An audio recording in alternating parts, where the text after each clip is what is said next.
So I've been meaning to make this video for quite some time now, but I've always gotten sidetracked and it's been pushed back many times. I don't think I've ever mentioned this before, but Ems at one point was one of my favorite brawlers to use because she was crazy OP back then. But after a few nerfs, I slowly stopped using her. At least until recently. So in this video I'm just going to go over my loadout and discuss if she's still worth using. Speaking of loadout, for my gadget I'll be using Friend Zoner. My first gear is health, my second one is gadget charge, and finally for my star power I'll be using hype. And although I can buy her hypercharge, I'm planning on saving my money for something else. Now with all that said, let's get started. Now I'm sure anyone who's ever gone up against Ems knows exactly how dangerous her attack can be. It's not so much the range, but rather just how long her attack can last, because if you don't have a means of escape, you're going to have a bad time.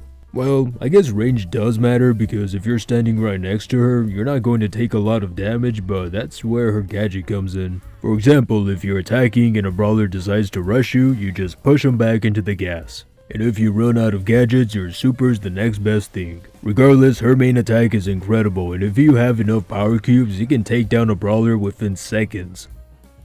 The one thing everyone should realize about Ems is that she does her best in large open areas. Unless if you have your super or gadget that allows you to attack through walls, you're not going to do a lot of damage. And believe me, if you go up against a brawler like Edgar on stormy plains, you're not going to survive all that long. Now of course you can use cover to your advantage, but because of how slow you are, you really have to anticipate where they're going to attack.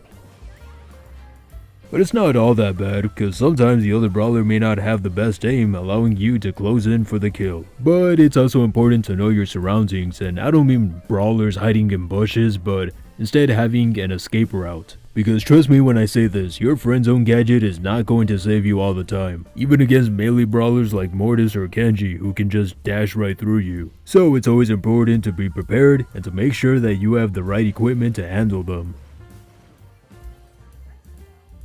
So in my opinion, I think Ems is still a really good brawler to use. One thing people might be put off is how her attack works, because you have to be like at a certain distance to maximize your damage. But honestly, at least for me, this isn't a big issue because combined with her super and gadget, this isn't a constant problem. As long as you don't get stuck in like a choke point or something, you should be able to escape fairly easily. But again, that also depends on the map you play. So yeah, those are my thoughts on Ems, and you can tell me what you think of her in the comment section below. Anyways, have a good day.